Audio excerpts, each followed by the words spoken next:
Chapter 1. On a cold winter's day in 1811, a boy and a girl were walking beside the sea in Lyme Regis, southwest England. They were alone, and they walked slowly, looking at the stones under their feet. The sea on their right was still and gray. On their left, near the land, there were a lot of large, broken rocks.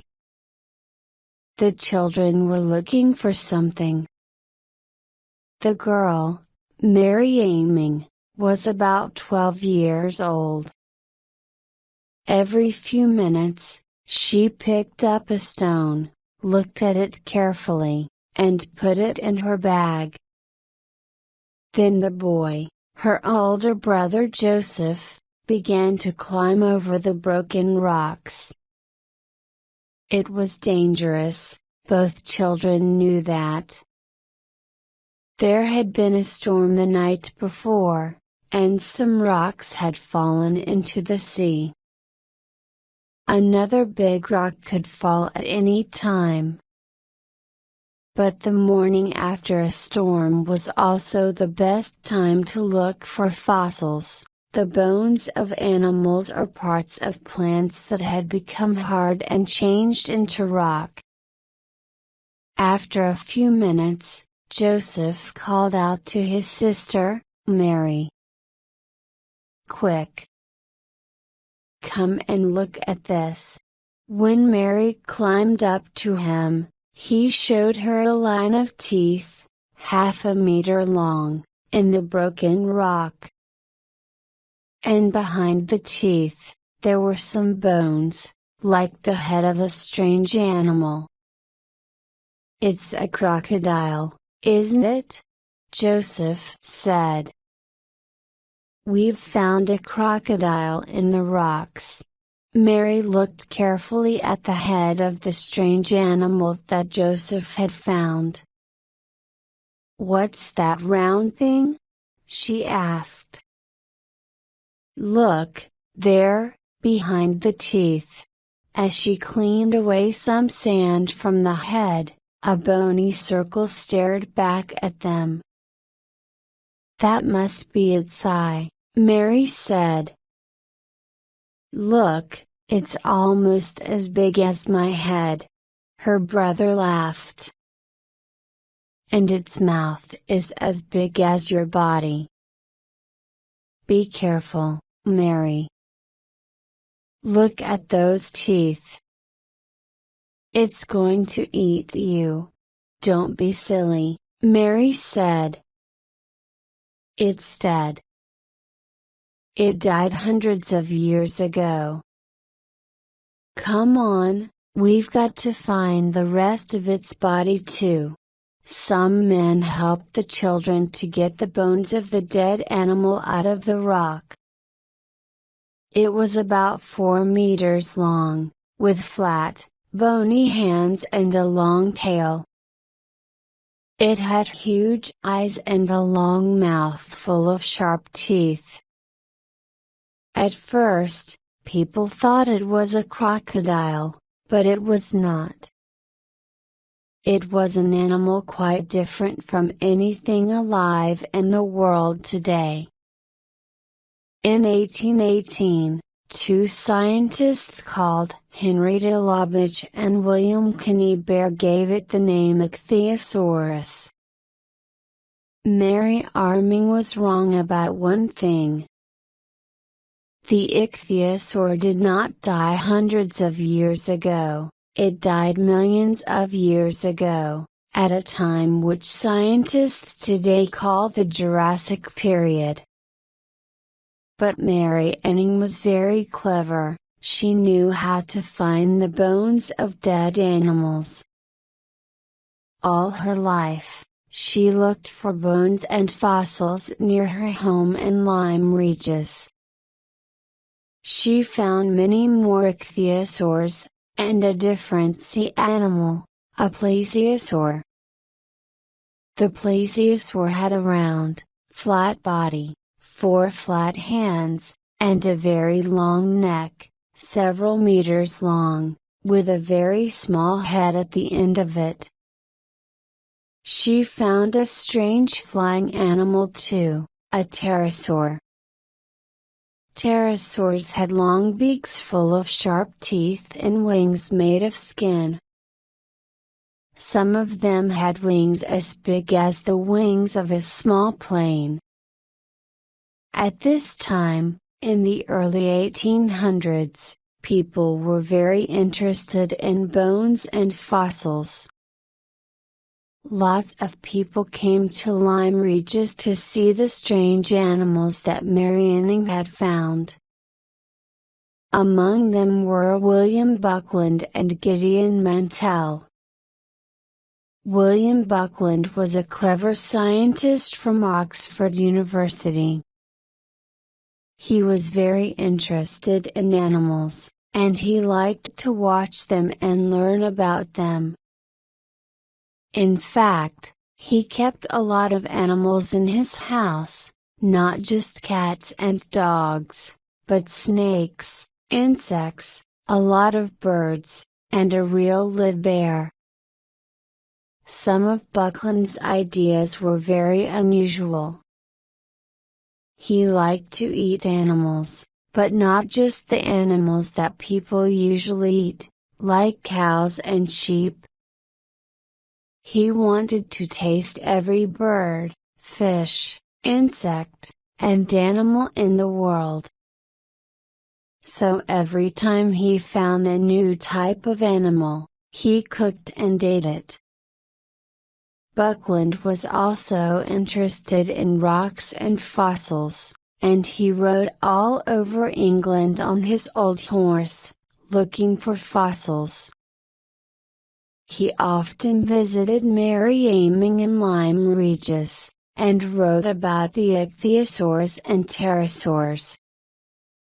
Then one day, in the village of Stonesfield near Oxford, he discovered some fossil bones and teeth.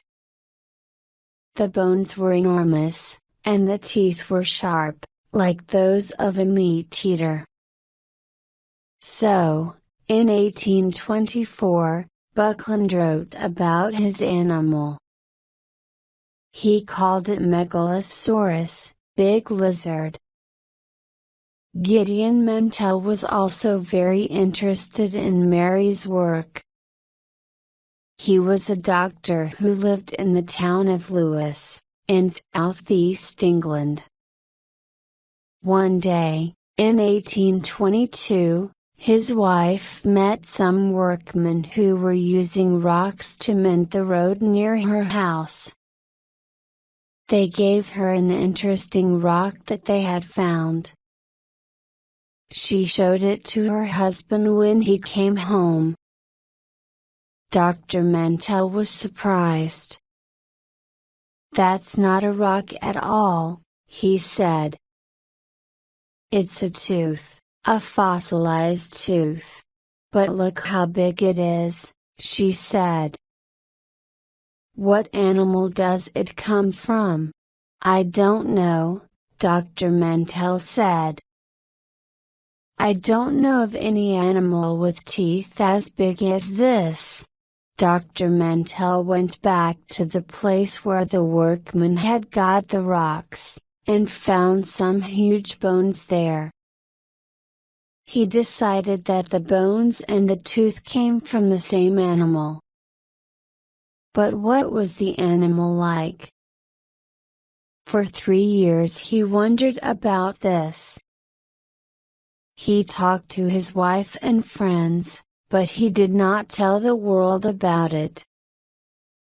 He decided that the tooth was like the tooth of an iguana, a kind of large lizard up to 2 meters long.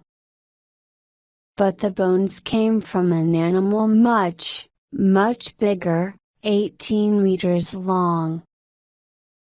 At last, in 1825, Dr. Mantell wrote about his animal, and he called it a Iguanodon.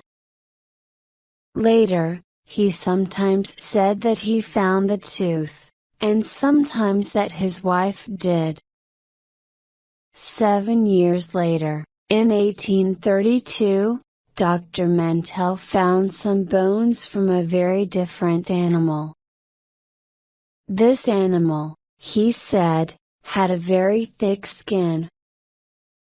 He called it IELTS. Another English scientist, Richard Owen, read about these strange animals. Owen knew a lot about bones, and he loved to cut up dead animals, often in his own home. When Owen spent months cutting up a dead rhinoceros, his wife was very unhappy about the terrible smell. In 1842, Owen wrote a book about the animals that Buckland, Mantell, and other people had found. He called his book Dinosauria, and he was the first person to use the name dinosaur, which means terrible lizard. He said that Megalosaurus, Iguanodon and Hylaeosaurus came from 3 different groups of dinosaur, and scientists still use these 3 groups today. Owen was not a very nice man, but he was a great teacher. He wanted everyone to know about the dinosaurs, so he had some models of dinosaurs made for a park in Crystal Palace, in London. The models were as big as real dinosaurs, and you can still see them there today. On January 1, 1853, Owen held a dinner party for 21 scientists, inside the model of the Iguanodon. But Dr. Mantell was not there. He had died the year before. Scientists all over the world read Owen's book. Some of the scientists inside the Iguanodon came from Germany and Belgium. They found dinosaurs in their countries too. And in the 1870s, 2 Americans, Othniel C. Marsh and Edward Drinker Cope, began to find dinosaurs in North America, lots and lots of them. It was an exciting time in the American West, but it was a difficult, dangerous place to work. There was a lot of fighting everywhere, and the scientists carried guns to defend themselves. But people were building railways, and sometimes the railway builders found bones when they were digging through rocks, so it was just the right place for dinosaur hunters. Marsh and Cope were not friends, in fact, they hated each other. They hid bones from each other, spied on each other, and sometimes they stole each other's bones too. They argued with each other in newspapers and books. Each man tried to find more dinosaur bones than the other. The fight between them, which went on for about 20 years, was called the Bone Wars. Marsh won the Bone Wars. He discovered 80 new types of dinosaur, while Cope only discovered 56. But the Bone Wars made dinosaur hunting very popular, and by the time Marsh and Cope died, everyone knew about dinosaurs. Since then, scientists have found dinosaurs in South America, Asia, Africa, India, Europe, and Australia. Some of the most interesting dinosaurs today are the ones that scientists are finding in China. People have even found a few dinosaurs in Antarctica. In fact, Just like people, dinosaurs lived all over the world. Chapter 2. Everything about dinosaurs is extraordinary. Many of them were big, much, much bigger than humans. The biggest of all, Argentinosaurus, weighed more than 15 elephants.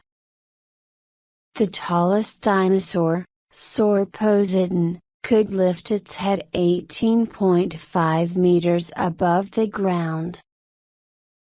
That is tall enough to look in through the 6th-floor window of a modern building.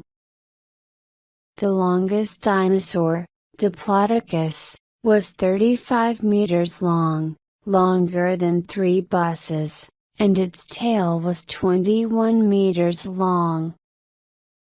The end of that tail could move frighteningly fast, fast enough to knock a man's head off.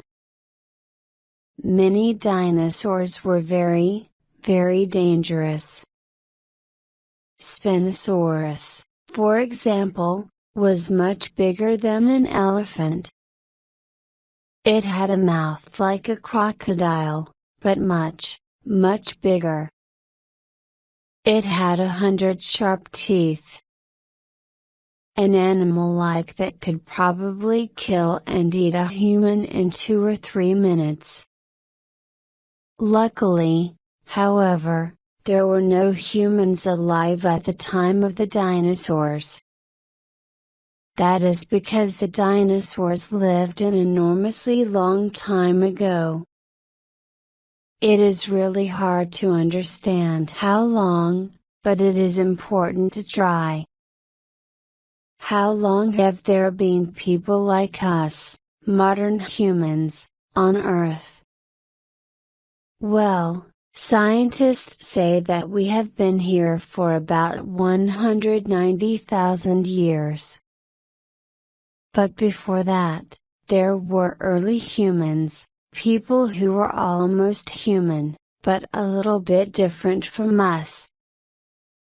The oldest early human that scientists have found died 3.2 million years ago. That is a very long time ago. But it is nothing to the time that the dinosaurs lived.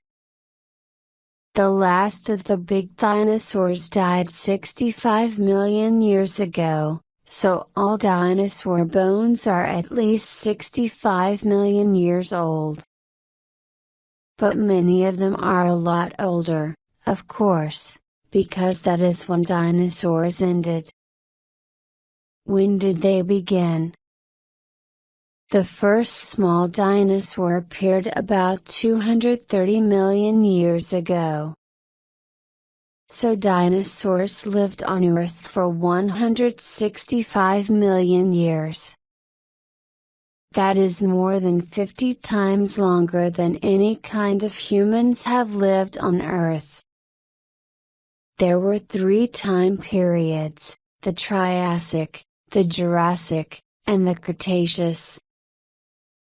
The first dinosaurs appeared during the Triassic period. A lot more dinosaurs appeared during the Jurassic period. And even more dinosaurs lived until the end of the Cretaceous period. Then they all disappeared, very suddenly. Chapter 3. Because the dinosaurs lived for such a long time, their story is a story of change. Slowly, over 165 million years, the world changed. And the dinosaurs changed too. The first dinosaurs were not very big or frightening. They looked like small chickens. They ran around on 2 legs, but instead of wings they had hands with 5 fingers. They had long tails, small heads, and a mouth with teeth instead of a bird's beak. In the time before the dinosaurs, there were lots of different animals. But about 250 million years ago, something terrible happened. Thousands and thousands of volcanoes exploded. This made the sky very dark, so it was impossible to see the sun, perhaps for years. Not surprisingly, 95% of all animals and plants died. Only a few kinds of small animals, which did not need much food, stayed alive. Some of these small animals were called Archosaurs. The earth they lived in was a very different place. There were plants, but no grass, no flowers, and no fruit.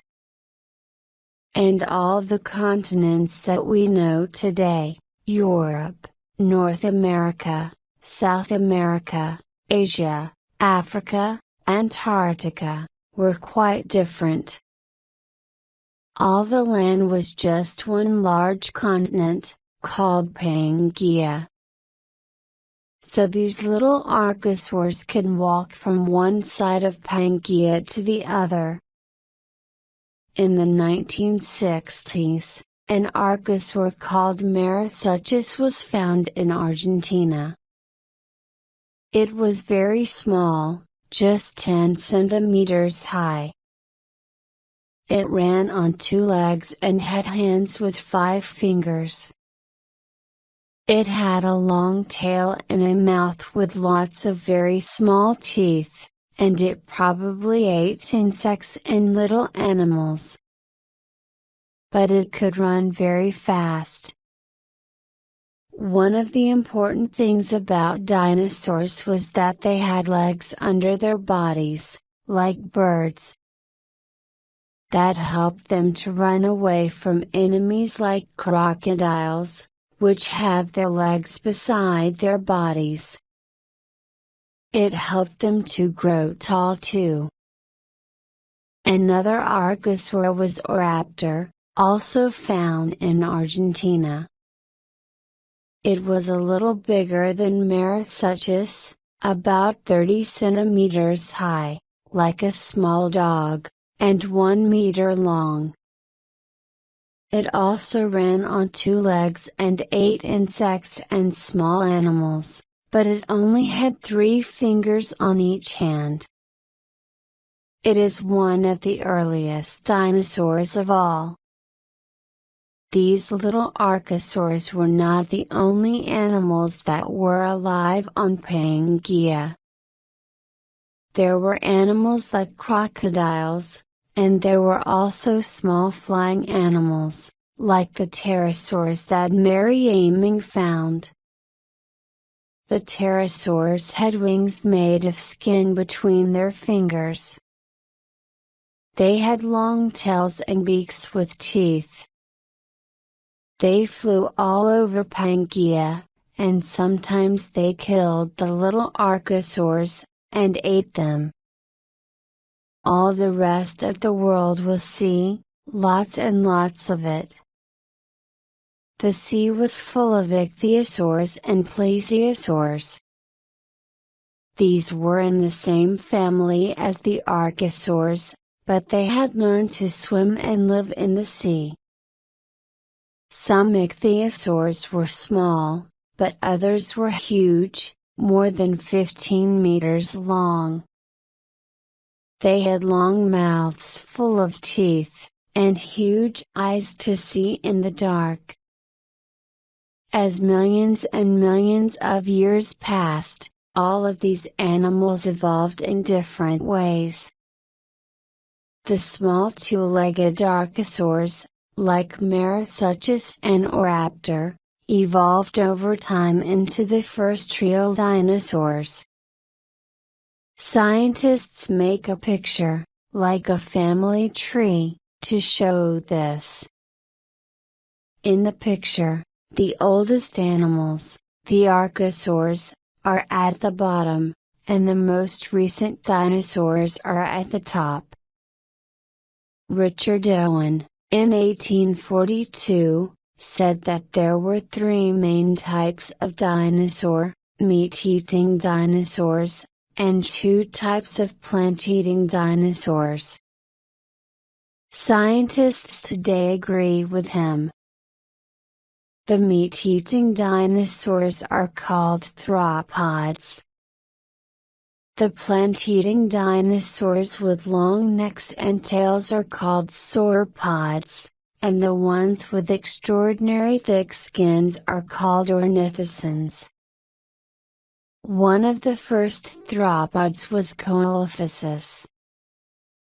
It ran on two legs, like Marsuchus and Oraptor. But Coelophysis was much bigger, about 1 meter high and 2 or 3 meters long.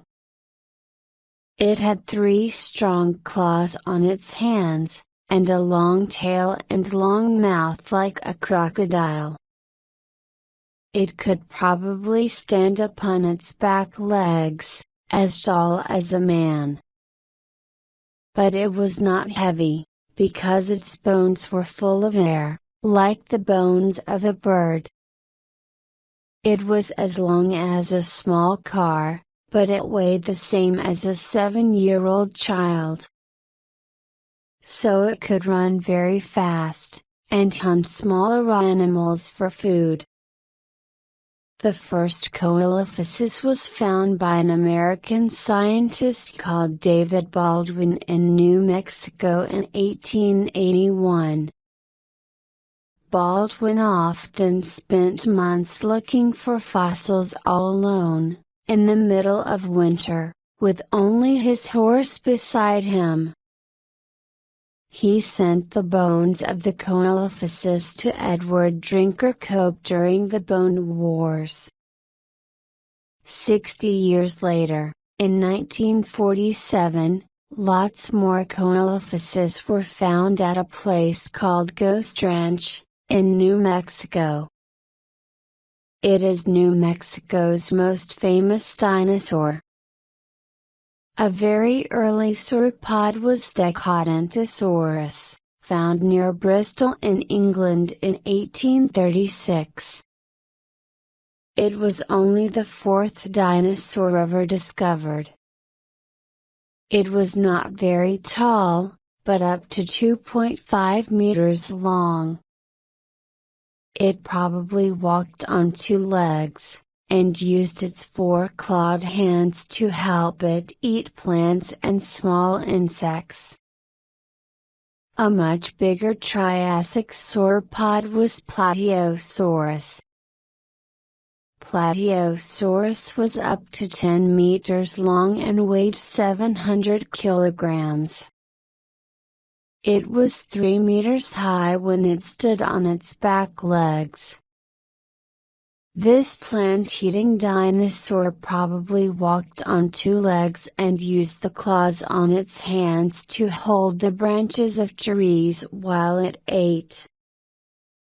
The first plateosaur was found in Bavaria in Germany in 1837. It was the first dinosaur found outside England, and the 5th dinosaur to be given a name. Since then, 50 more plateosaurs have been found, in France, Germany, Norway, Switzerland, and Greenland. An even bigger early sauropod was Rhedosaurus, found in Argentina. It was up to 2.75 meters high, 11 meters long, and weighed up to 3 tons. It needed to eat a lot of plants every day in order to stay alive. And by the end of the Triassic, there were a lot more plants for these dinosaurs to eat. By the end of the Triassic, the little 2-legged archosaurs had evolved into 2 main types of dinosaurs, the plant-eating sauropods like Plateosaurus, and the meat-eating theropods like Coelophysis. The third type of dinosaur, the ornithocens, came later. But slowly, over millions of years, the Earth continued to change. And as the Earth changed, the dinosaurs changed too. They grew bigger, and stronger, and much, much stranger. Chapter 4. As the Triassic period changed into the Jurassic period, the Earth got warmer. And as the Earth got warmer, the dinosaurs got bigger. There was more water in the air, and this helped plants to grow. As the plants grew bigger, there was more food for the animals to eat. So the plant-eating dinosaurs grew bigger and bigger. The largest Jurassic dinosaurs were the sauropods, the big plant eaters. They had very big, heavy bodies with long necks and tails. Because their bodies were so heavy, they walked on all 4 feet. They used their long necks to eat leaves from tall trees, and they used their long, strong tails to defend themselves. They had small heads with very small brains, often about 100 grams, or as big as an orange. One of the earliest Jurassic sauropods is Barapasaurus, which was found in India. It was 18 meters long, and weighed up to 55 tons. But that was only the beginning. In the Middle and later Jurassic periods, the sauropod dinosaurs began to grow very big indeed. By the mid-Jurassic, some sauropods could reach leaves that were 10 meters from the ground. The bones in these dinosaurs' necks were hollow in places, so they were not as heavy as other bones. That made it easier to lift these very long necks. The sauropod hands still had fingers, which they could use to hold trees and plants, but they mostly walked on 4 legs. They could not run, because they were too heavy. In some ways, they were like elephants. They probably moved slowly, and they lived in large family groups or herds. Most big sauropod had at least 100 teeth, some had 600. But even for an animal with so many teeth, some plants were probably hard to eat. Scientists have found stones in sauropod stomachs. They think that the dinosaurs ate the stones, which then helped to break up the leaves that they ate. 2 of the largest sauropods were Diplodocus and Apatosaurus. These were found in America in the 1870s by Cope and Marsh.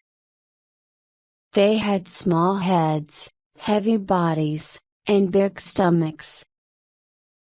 They ate a lot of food, and grew very quickly. A young apatosaur probably grew 15 kilograms heavier every day. All these animals had very long, strong tails which they used to defend themselves. Shunosaurus, a dinosaur from China, actually had sharp bony spikes on the end of its tail, to hit its enemies with. Another big Jurassic dinosaur was Brachiosaurus, found in the USA and Africa. An adult brachiosaur weighed up to 50 tons and was 26 meters long. Unlike most dinosaurs, Its front legs were longer than its back legs. This meant that it could lift its huge head, on its long neck, about 16 meters above the ground. On top of its head, between its eyes, Brachiosaurus had a big, hollow nose, full of air.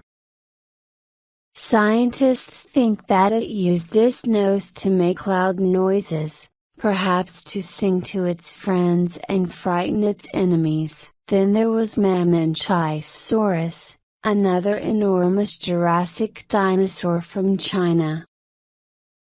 This huge dinosaur was 25 meters long. Its neck was 12 meters long, one of the longest necks of any animal ever discovered. But why were these dinosaurs so big? Well, one reason is that the world was getting warmer and wetter, so there was more plant food for them to eat. But there was another important reason: safety. It is easier for big animals to defend themselves against their enemies. And these big Jurassic sauropods had a lot of very big, dangerous enemies. One of their most dangerous enemies was Allosaurus. Allosaurus was a big theropod, a meat-eating dinosaur. It was about 5 meters high, much taller than a man, and 12 meters long. It weighed 2 tons or more. It ran on 2 legs and had 3-fingered hands with long, sharp claws. It had small horns over its eyes, and a mouth full of sharp teeth like kitchen knives. It used these terrible claws and teeth to kill and eat its food. And its favorite food was big sauropods like Apatosaurus, Diplodocus and Brachiosaurus. But how did it kill these enormous animals?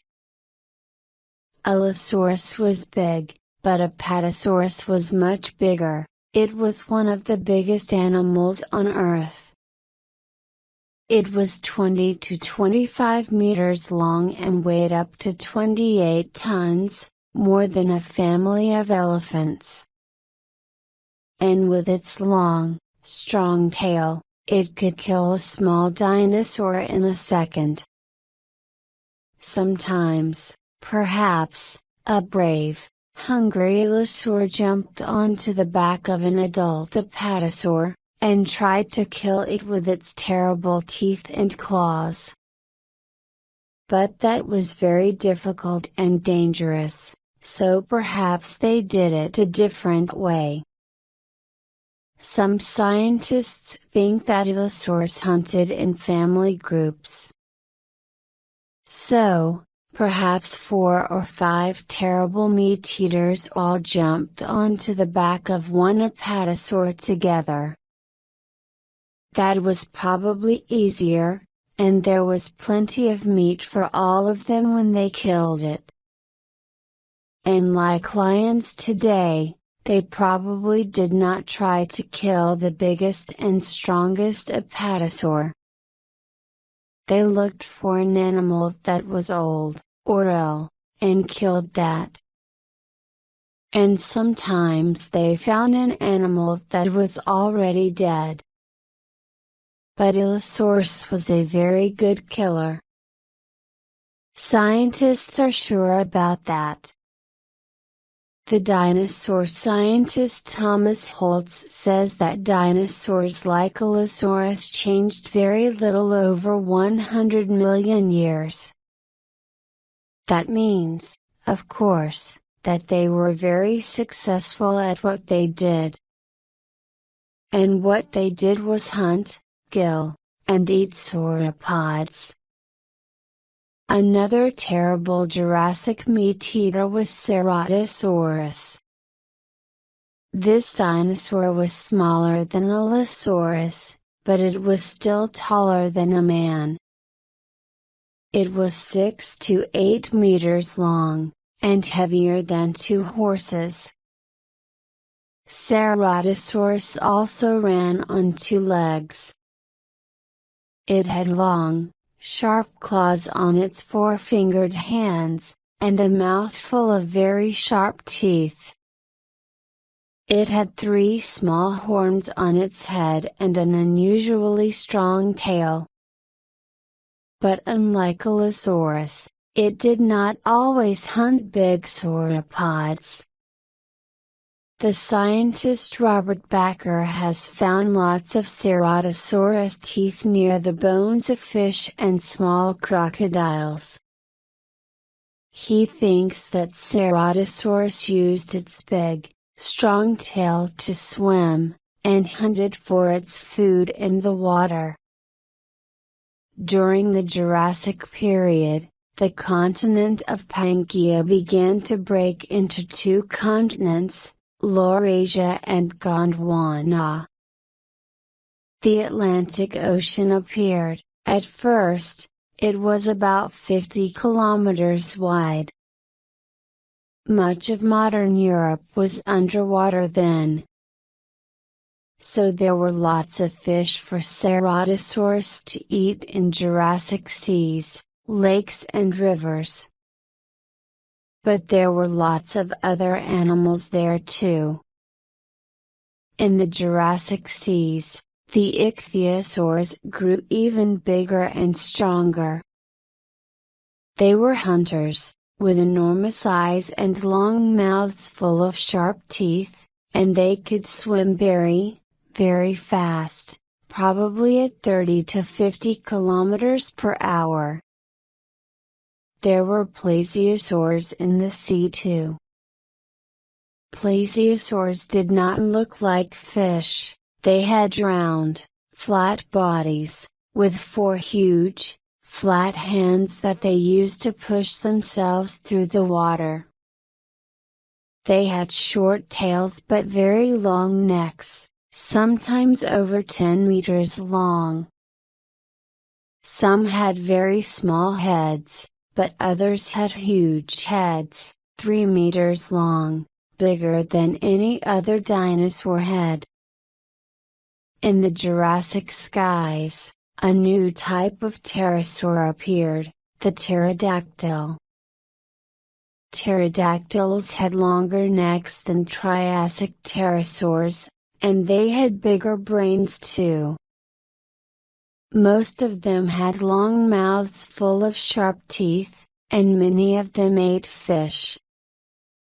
Most pterodactyls were as big as large birds today, but a few were much, much bigger.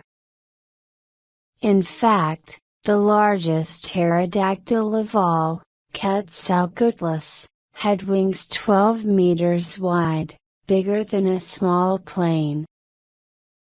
But Quetzalcoatlus lived in the Cretaceous period, which came after the Jurassic. It was in the Cretaceous that dinosaurs grew really big. Chapter 5. During the Cretaceous period, Pangaea, which was once a single continent, continued to break into smaller parts. The Earth began to look more like the world today, several different continents, with large seas between them. This meant that, as time passed, different dinosaurs evolved in each continent. The dinosaurs of China, for example, were different from those of South America. But in every continent there were large, plant-eating sauropods. They grew even larger because the Cretaceous world was warmer and wetter than before, so plants grew bigger and stronger. And for the first time, some plants had fruit and flowers. so there was a lot more food for the big dinosaurs to eat. The biggest dinosaur of all was probably Argentinosaurus. This enormous animal was between 33 and 41 meters long, 6 to 7 meters high, and weighed between 75 and 90 tons. That is more than several families of African elephants. To keep its huge body alive, one Argentinosaur probably needed to eat 2 or 3 large trees every day. There were probably thousands of these enormous animals in South America, so just think about the number of trees that were eaten every day. It is hard to understand how any enemy could kill Argentinosaurus. It was just too big. Most meat-eaters probably just waited for it to die, and ate it then. But there were plenty of large, meat-eating dinosaurs in the Cretaceous. Perhaps from time to time some of them did try to kill a baby Argentinosaur, or a sick or old animal.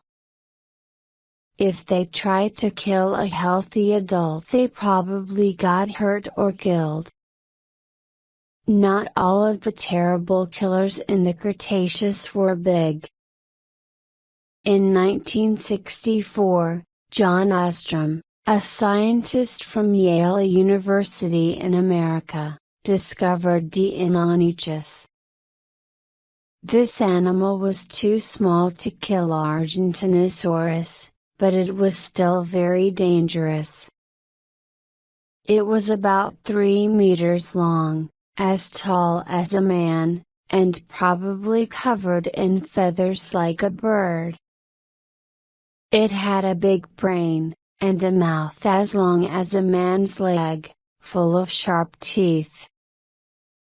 Its hands had 3 fingers with long, sharp claws, and on the second toe of its back feet there was another big, dangerous claw. Deinonychus weighed about 80 to 100 kilograms, and it could run very fast. Scientists think that Deinonychus hunted in groups, like lions today. When they found a large, plant-eating dinosaur, 5, 10, or even 20 Deinonychus jumped onto it, all together. They bit it with their sharp teeth, and cut it with their terrible sharp claws, until it died. Then they ate it. Deinonychus was very frightening, but Utahraptor was even more dangerous. It had terrible teeth and claws like Deinonychus, but it was much bigger. It was 6 to 7 meters long, taller than the tallest horse, and it weighed up to 1.1 tons. It had a big brain too, so it was probably very clever. And just like Deinonychus, these dinosaurs hunted together in groups. For plant-eating dinosaurs, this was like a really bad dream. They could look up, and see not 1, but 5 or 10 terrible killers running towards them, very fast. It was usually the last thing they ever saw. However, Utahraptor was not the biggest killer. In 1983, an Englishman called William Walker discovered an enormous fossil in Surrey, near London. He called it Baryonyx, which means heavy claw. This dinosaur was much bigger, and so a lot slower, than Utahraptor. It weighed up to 5.4 tons, it was 13 meters long, and 2.5 meters high. It had strong, sharp claws on its three-fingered hands, and a long mouth like a crocodile. We know that Baryonyx ate meat, because inside its stomach scientists found the bones of an iguanodon, and a lot of fish bones too. Baryonyx probably lived near water, and used its big, sharp claws and its long crocodile mouth to catch fish, like some North American bears today. An even bigger meat-eater than Baryonyx was Spinosaurus, which was found in Africa by Ernst Stromer, a German scientist. Spinosaurus looked like Baryonyx, but it was much, much bigger. It had a long crocodile mouth, sharp claws on three-fingered hands, and a huge sail on its back. It weighed 8 to 13 tons, as much as the biggest African elephant. It was 14 to 18 meters long and 3 meters tall. A spinosaur head that was discovered recently was 2 meters long, longer than a tall man. All these dinosaurs were terrible. But the most famous and terrible of all the meat-eating theropods is Tyrannosaurus rex.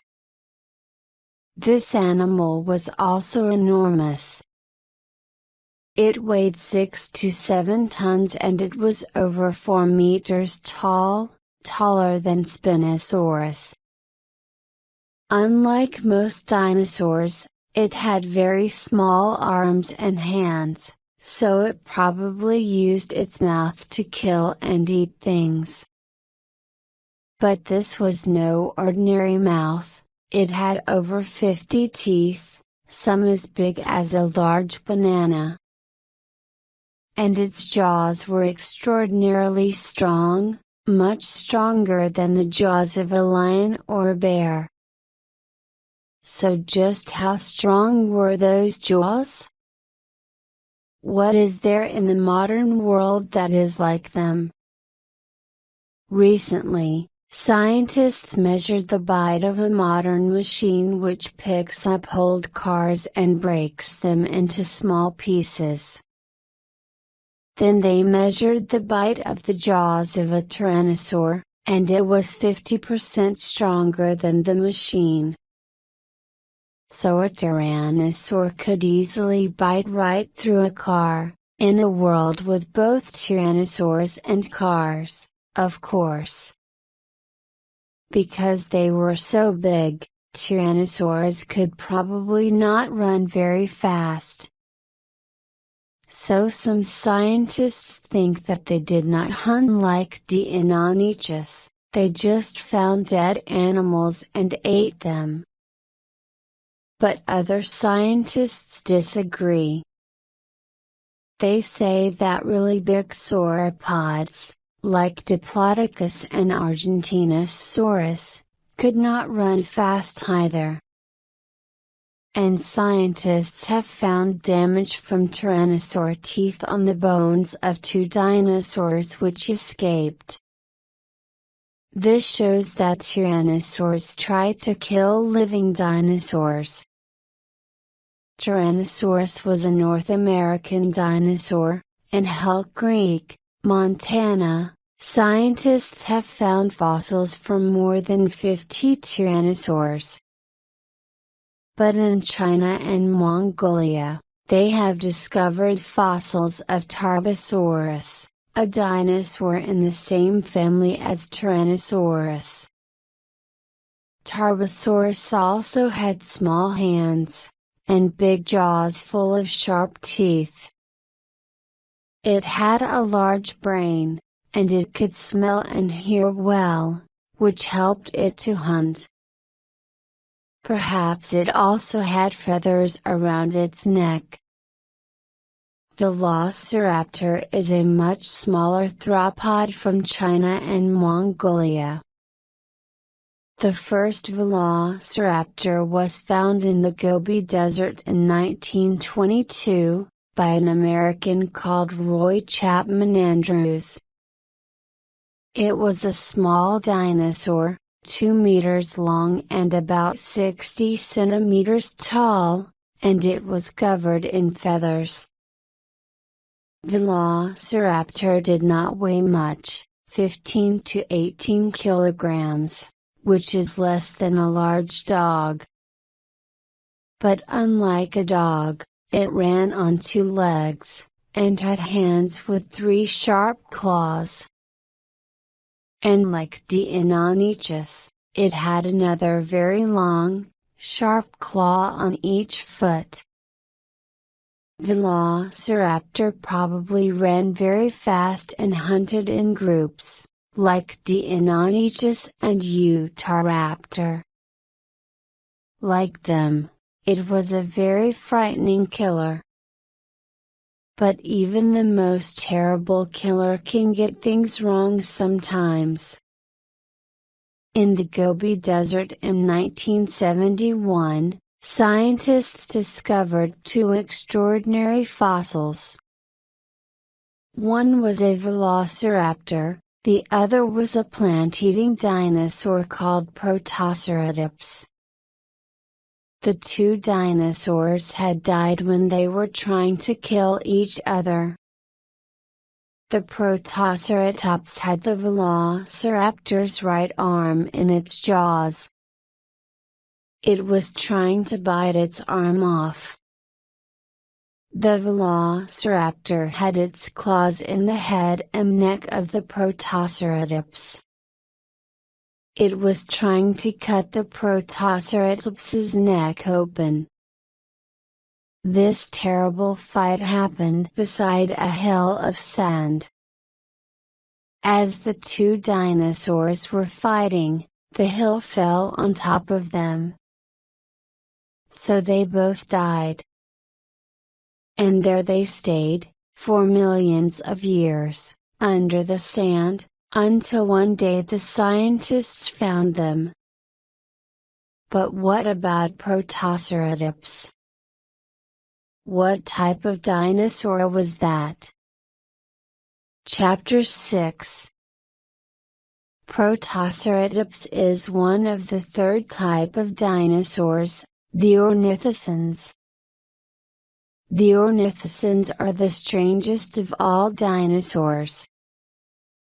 They were plant eaters, but many of them had horns, and they defended themselves with their very thick, strong skin. There were very few ornithocens in the Triassic period. They began to appear in the Jurassic, and there were lots of them in the Cretaceous. Protoceratops was a very successful small dinosaur. Its mouth was like a bird's beak and had a very strong bite. And behind its head, Protoceratops had a large frill of skin. This frill was probably brightly colored, and the dinosaur used it to frighten its enemies and attract females. Triceratops was like Protoceratops, but much bigger. In fact, Triceratops was huge. It was 8 meters long, and weighed 11 tons, much more than the largest African elephant.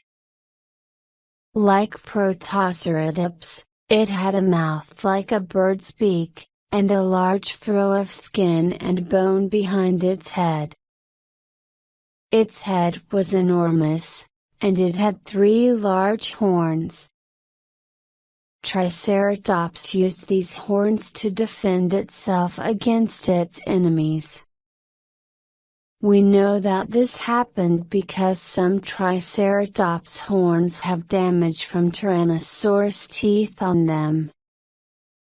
The ornithopsians had many ways to defend themselves against enemies like Tyrannosaurus.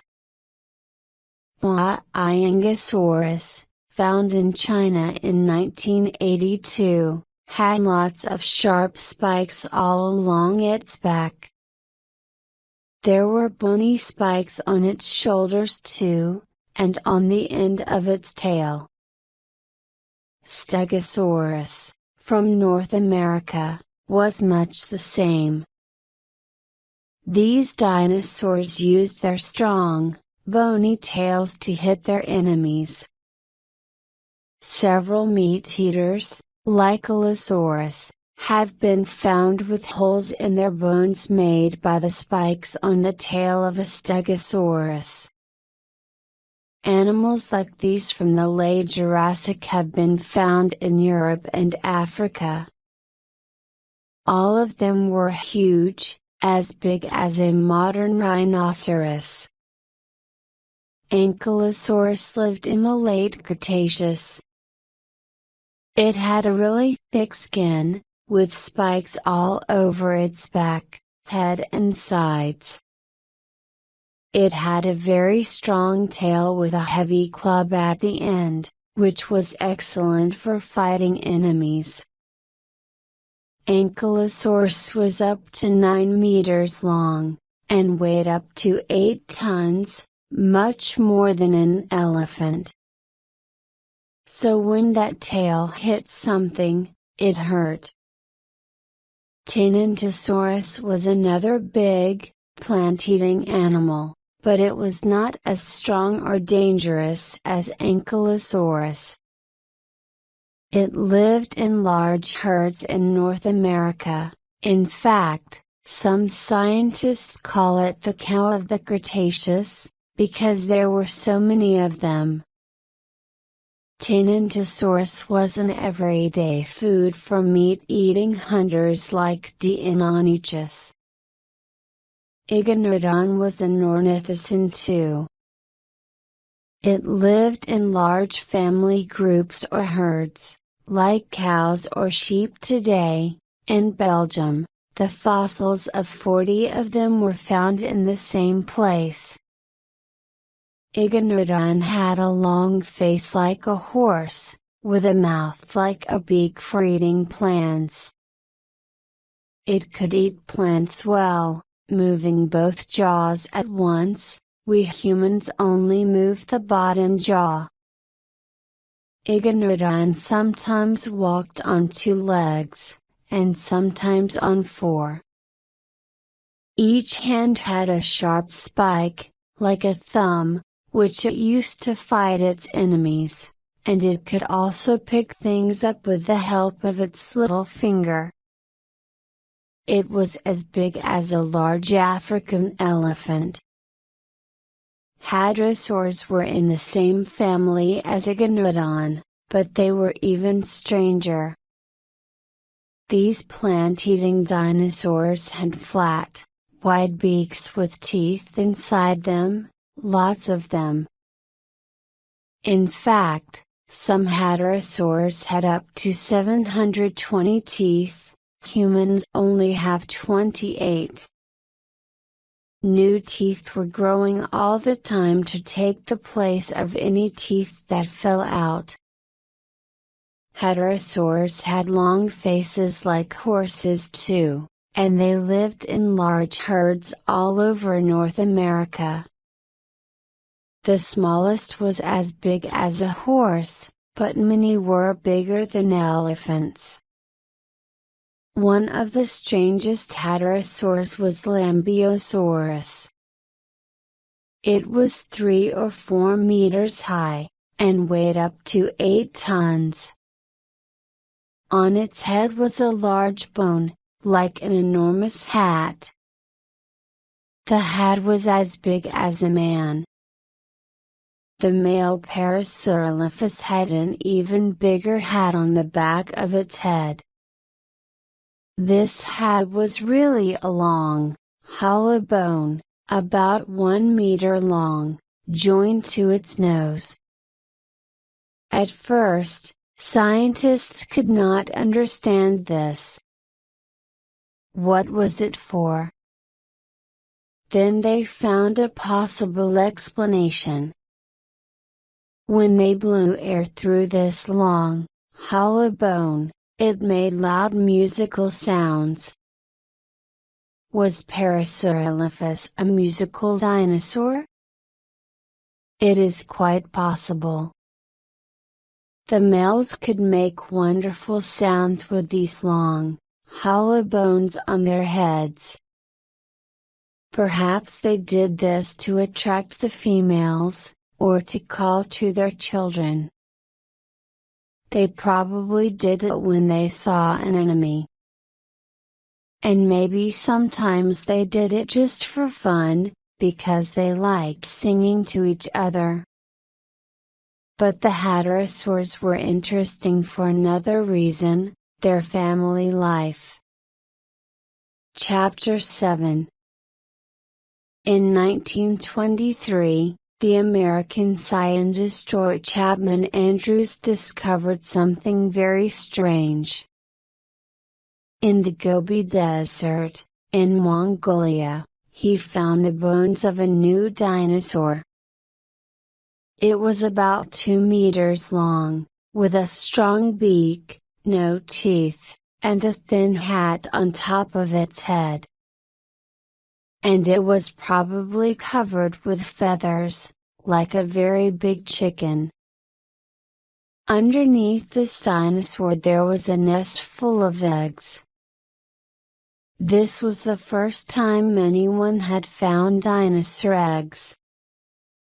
At first, Roy Chapman Andrews thought that the eggs belonged to a different dinosaur, Protoceratops. The new dinosaur, he thought, was trying to steal them when it died. So he called his new dinosaur Viraptor, which means egg stealer. But later, in the 1990s, another Viraptor was found on a nest of eggs. Scientists looked at these eggs very carefully, and decided that the eggs did not belong to Protoceratops after all, they belonged to a Viraptor. The female Viraptor was sitting on her own eggs when she died. She was keeping them warm with her body, like a bird. This was a surprise. At this time, nobody thought that dinosaurs could be good parents. Most scientists thought that dinosaurs just laid their eggs on the ground, and walked away. But the Viraptor was taking care of her eggs like a good mother. Most dinosaurs could not do this. They were much too heavy to sit on their eggs. In Montana, scientists found hundreds of dinosaur nests, but the eggs in the nests came from a type of hadrosaur that weighed 3 tons. Were these mothers interested in their babies? Probably not, the scientists thought. They probably just laid their eggs, and forgot all about them. But there was a problem. They found a lot of baby dinosaurs in the nests beside the eggs. These baby dinosaurs were very small, no bigger than a chicken. They could not walk far, because their bones were not strong enough. But their teeth shows that they had eaten plants. How did the baby dinosaurs find these plants, when they were too young to walk? The scientists thought hard about this. The baby dinosaurs did not find the plants, they decided. That was impossible, they could not walk. So it must be the parents who found the plants. they brought them to their nests, for their children to eat. These dinosaurs were looking after their children, like good parents. So the scientists called this new dinosaur Maiasaura, which means good mother lizard. Maiasaurs laid 20 or 30 eggs in each nest. Then they covered the eggs with dead plants, to keep them warm. When the babies came out of the eggs, they weighed about 1 kilogram, but they grew very quickly.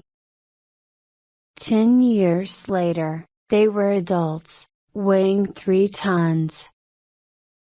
This shows they were warm-blooded, because cold-blooded animals cannot grow that fast. When they could walk, baby Maiasaurs followed their parents around, looking for food. Maiasaurs were very successful. In one fossil site, there are over 10,000 animals. They lived in huge herds, like many animals in Africa today. And all around them, like lions in Africa, were the hunters, tyrannosaurs, Deinonychus, Utahraptors. When the baby Maiasaurs saw them, perhaps they ran under their parents' legs, to stay safe. Tyrannosaurs probably fed their babies too, but with meat, not plants. As the young tyrannosaurs grew, they probably hunted together in groups. Young tyrannosaurs had long legs, but they were not heavy, so they could probably run much faster than their parents. Perhaps the adults and children hunted together, the young tyrannosaurs chasing an animal towards their enormous parent. Or perhaps the young hunted the smaller animals, and their parents hunted the big, slow-moving ones. Tyrannosaurs did not always kill their food, of course. Sometimes they just found it lying on the ground.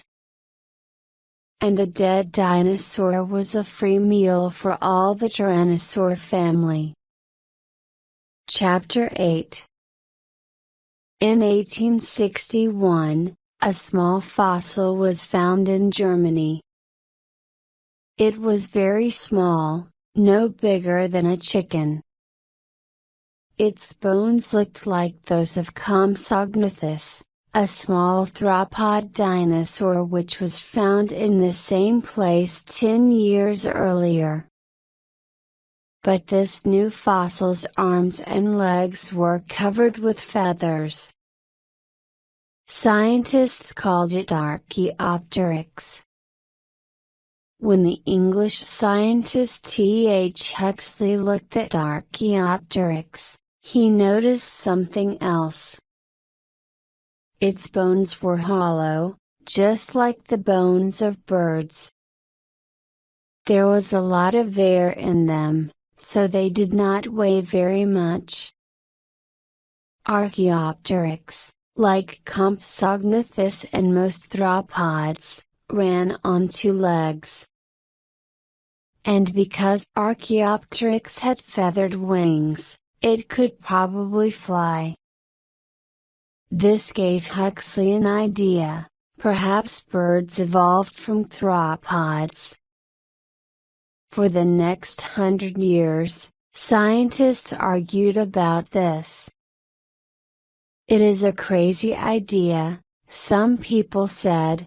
How can a dinosaur like Tyrannosaurus be in the same family as the birds we see in our gardens?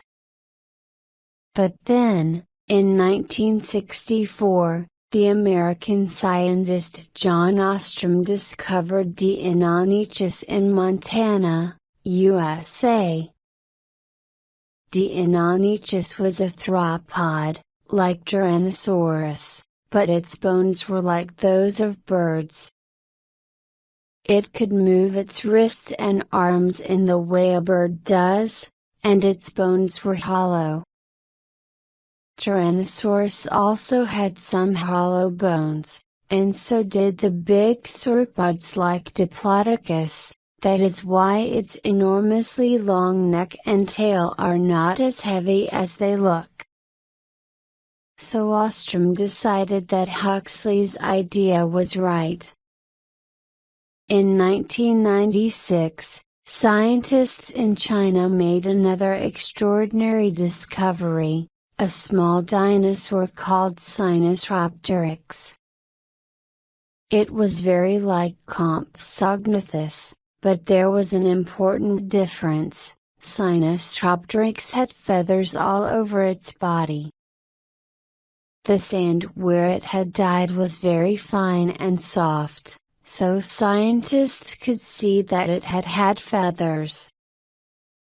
Sinosauropteryx was a theropod, like Tyrannosaurus, but it was covered in feathers like a bird.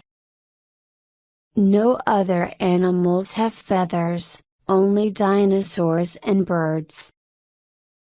In the next few years, Chinese scientists discovered many more feathered dinosaurs. The one most like a bird was Microraptor, which had a long tail, a beak with small teeth, and claws on its hands and feet. It was smaller than Archaeopteryx, but it also had long feathers on its arms and legs. So perhaps it flew with 4 wings, not 2. Other Chinese dinosaurs, like Oviraptor, had feathers but could not fly. So which came first, feathers or flying? Today, scientists think that many dinosaurs had feathers.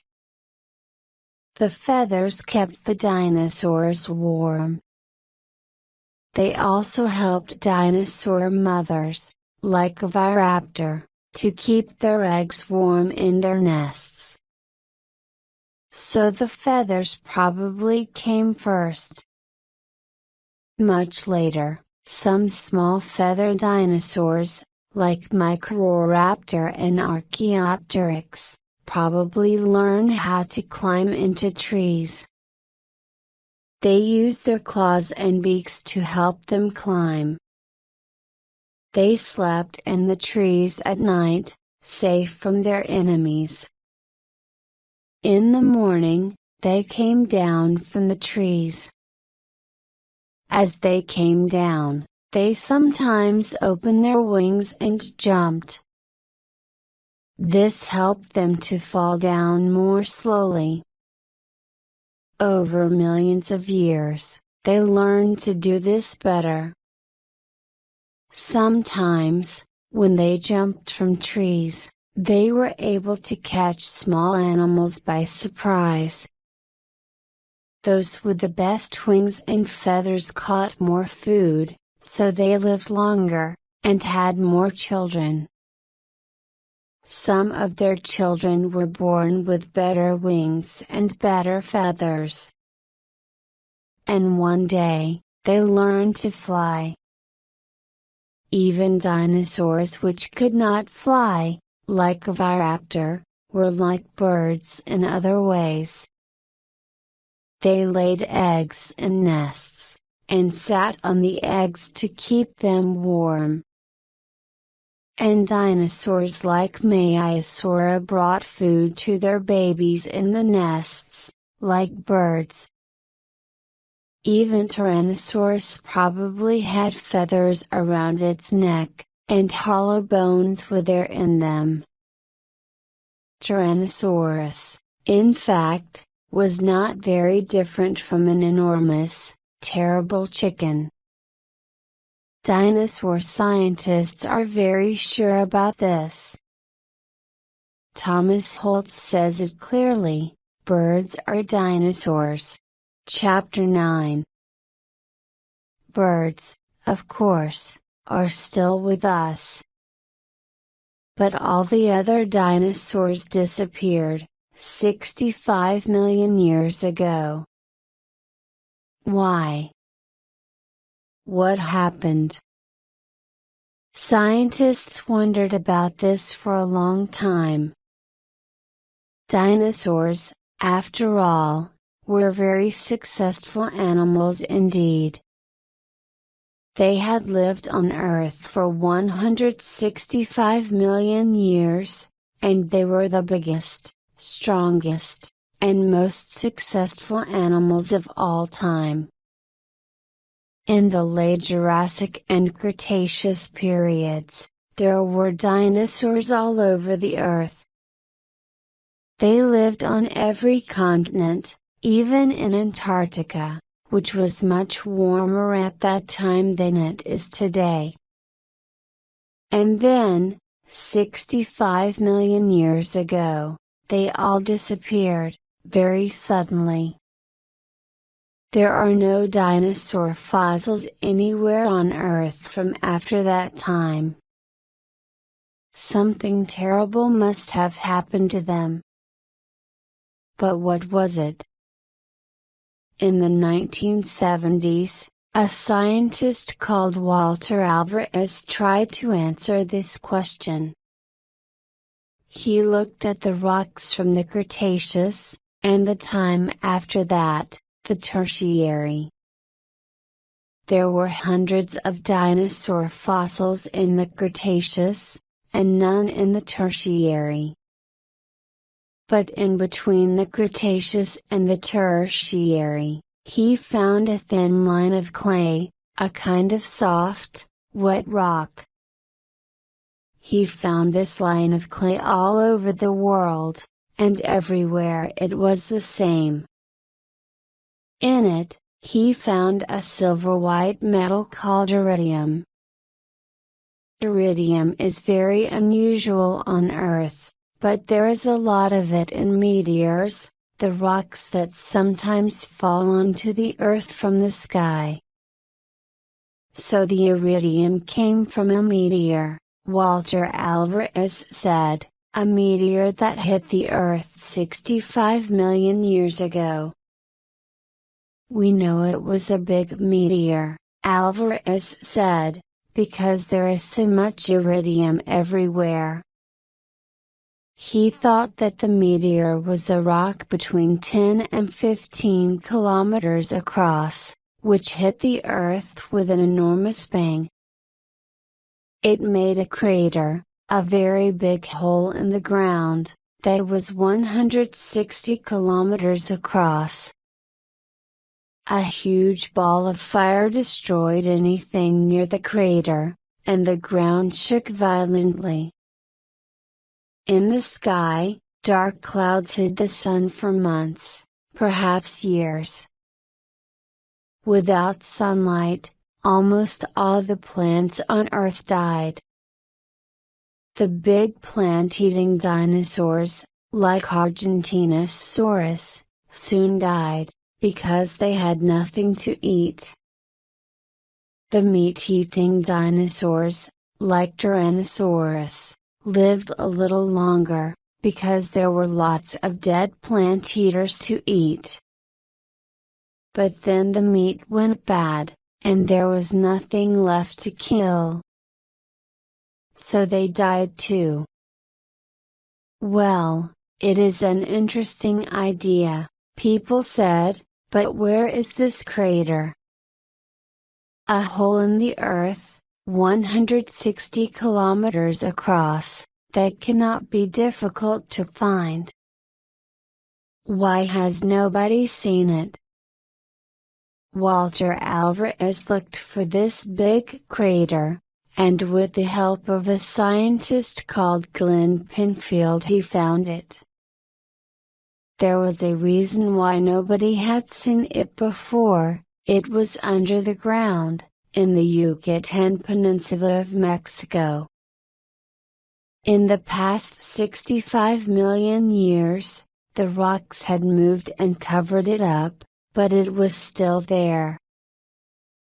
It measured 180 kilometers from one side to the other, which was even bigger than he had expected. He called it the Chicxulub crater. So scientists think the age of the dinosaurs ended like this. One day, 65 million years ago, the world was full of dinosaurs. It began like any other day. Huge herds of dinosaurs were walking slowly across Mexico. Oviraptors were sitting on their nests, and maiasaurs were finding food for their babies. Small feathered dinosaurs were flying from trees. Huge stegosaurs were walking slowly through the forest, and Argentinosaurs were eating the tops of trees. Tyrannosaurs were watching the plant eaters carefully, hoping for a meal. And dinosaurs from the Parasaurolophus family, with their strange, hollow heads, were singing to their friends far away. The plant eaters kept their eyes open, as they did every day. They were looking for danger, for tyrannosaurs and utahraptors, the enemies that wanted to kill them. But none of them looked up into the sky, where the real danger was. Then, suddenly, in a few seconds, it happened.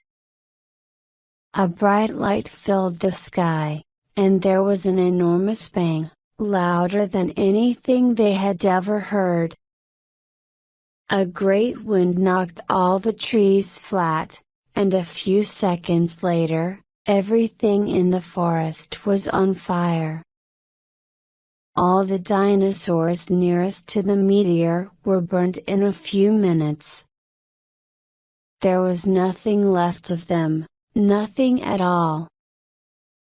Those more than 50 kilometers away died more slowly. But all of them, all over the world, began to die. In a few seconds, 165 million years had ended. Not everything died, of course.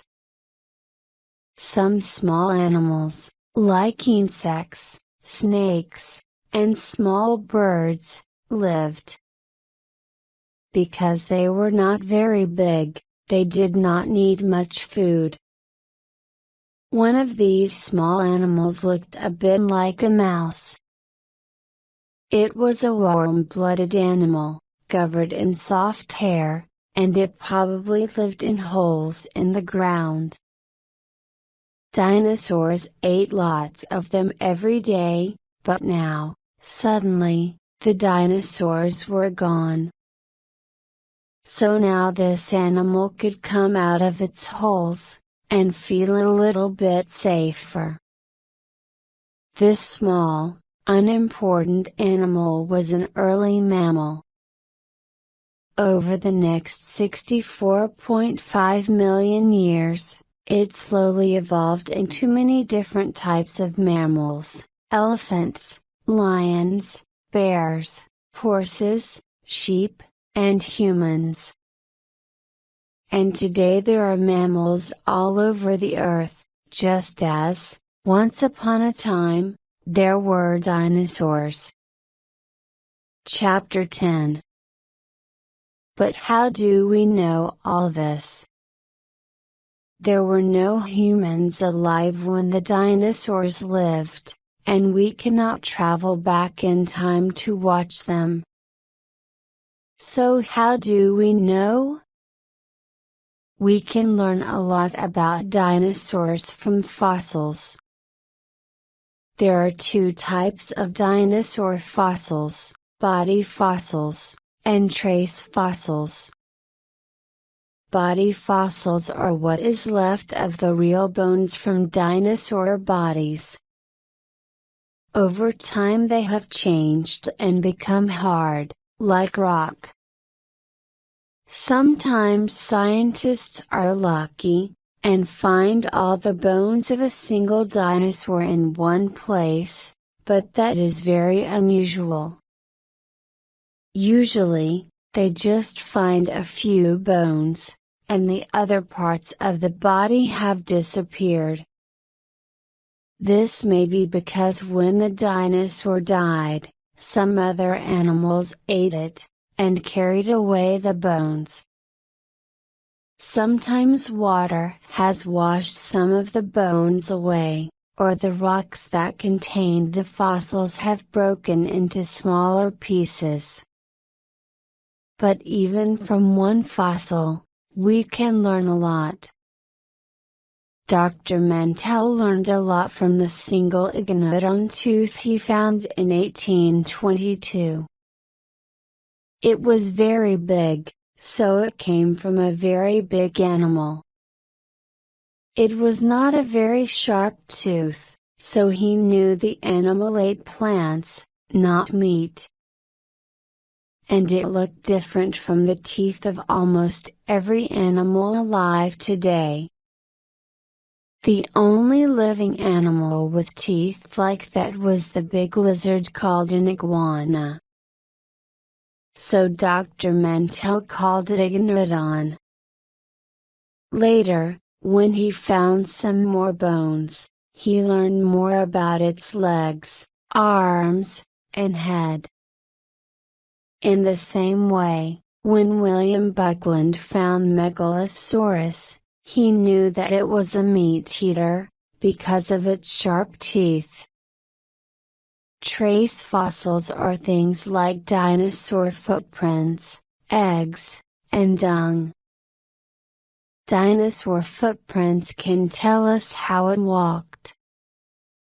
Did it walk on 2 feet or 4? How fast could it run? The footprints of one theropod from Texas show that it was running at 39 kilometers per hour, faster than a horse. The eggs and nests tell us about dinosaur babies and family life. And dinosaur dung? Yes, scientists look at this carefully too. When they find bits of plants or animals in it, they know what the dinosaur was eating. The dung is millions of years old, and has become hard like rock, so it does not smell bad. Today, scientists use computers to make pictures of dinosaur bones, to see how they worked. They can watch the dinosaurs moving on the computer. How do we know that meat-eaters like Tyrannosaurus rex killed other dinosaurs? The scientist Robert Bakker answers that. He calls himself a murder detective.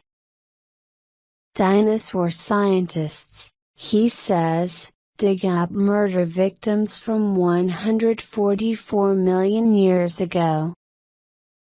Then we figure out who killed them. How does he do that? He looks for bullets and bullet wounds. The bullets are dinosaur teeth. Meat-eating dinosaurs often lost 1 or 2 teeth when they killed, or were eating, other dinosaurs. They grew new ones later. So when Bakker finds teeth near a dead diplodocus, it is like finding a bullet near a dead man. If he finds allosaur teeth, he knows that allosaur was the killer. And when he finds tooth damage on bones, the damage is like bullet wounds. It also gives him information about the killer. Were dinosaurs cold-blooded, like lizards and fish, or warm-blooded, like mammals? Cold-blooded animals do not need much food, and move slowly when it is cold. Warm-blooded animals need much more food, and move quickly, even in cold weather. Lizards are cold-blooded, and until the 1970s scientists thought that dinosaurs were big lizards. But today, most scientists think that dinosaurs were warm-blooded. John Ostrom thinks Deinonychus was warm-blooded, because it could move so quickly. And some dinosaurs lived in Antarctica, which was not always warm even in the Cretaceous. We know that dinosaurs grew very quickly too, and cold-blooded animals do not do that. So most dinosaurs were probably warm-blooded, like us. But there are plenty of things we do not know. What type of noise did Parasaurolophus make? Did it really sing? Lots of dinosaurs probably made noises, but nobody has ever heard them. And what color were dinosaurs? Again, nobody knows, because color does not stay in fossils.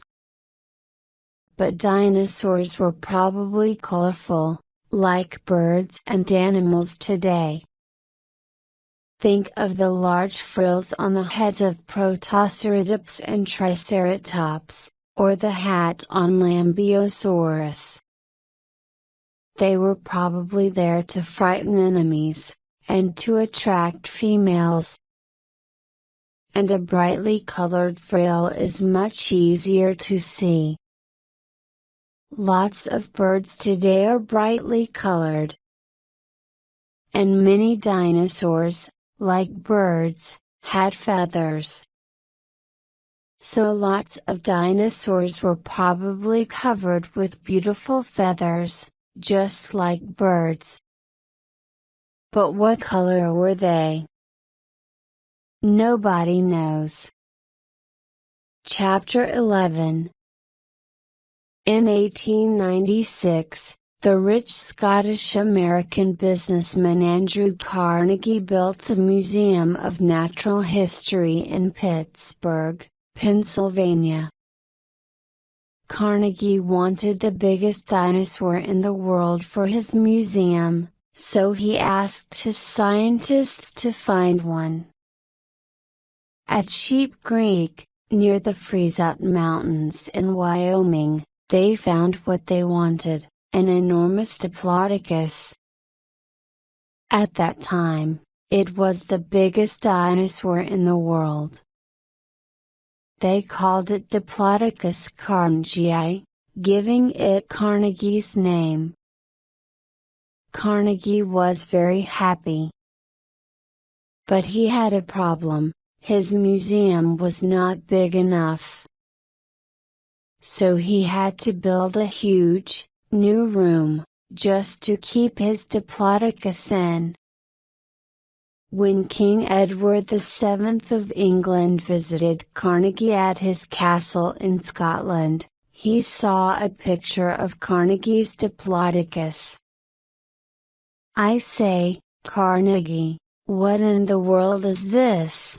the king asked. Carnegie smiled and told him that it was the biggest animal that ever lived, and that it had Carnegie's name. "Oh. I say, Carnegie," the king said. "We must have one of these in the British Museum." Carnegie loved to be important, so in 1905, he sent a model of his Diplodocus to the National History Museum in London. Later, he sent models to museums in Berlin, Paris, Vienna, Bologna, St. Petersburg, Buenos Aires, Madrid, Mexico City, and Munich.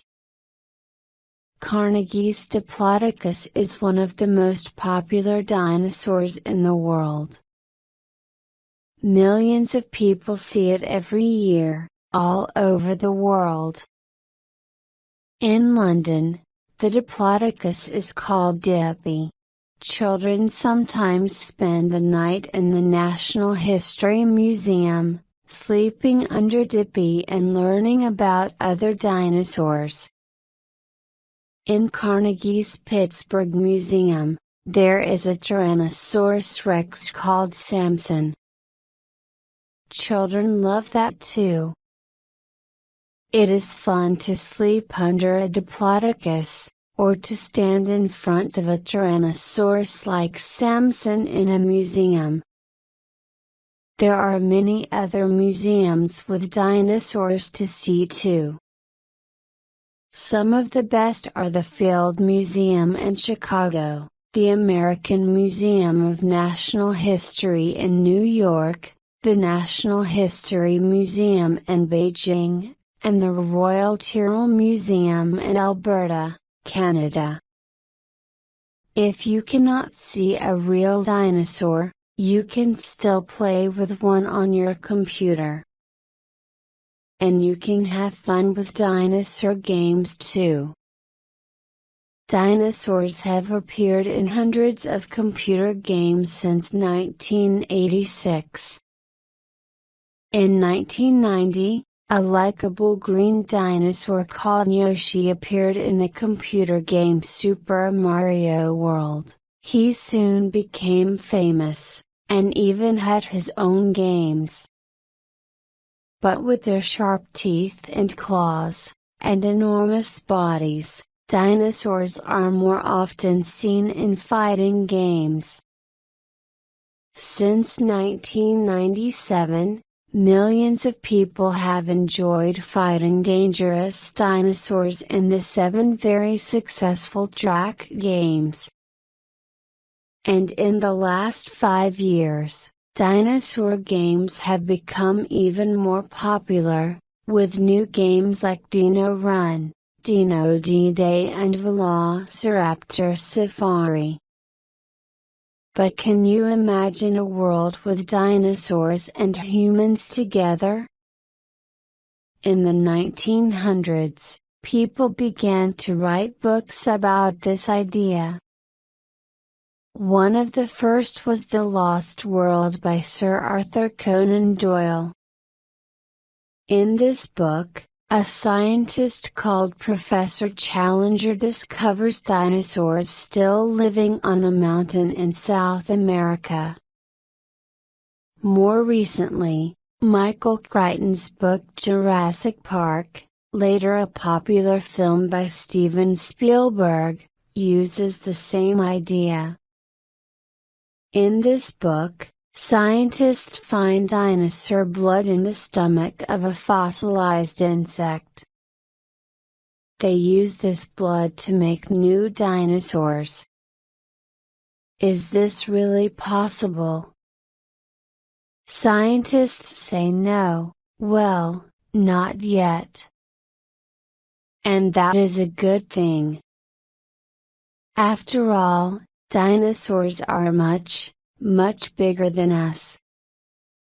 If we bring back dinosaurs, we will not be able to talk to them, or make friends with them.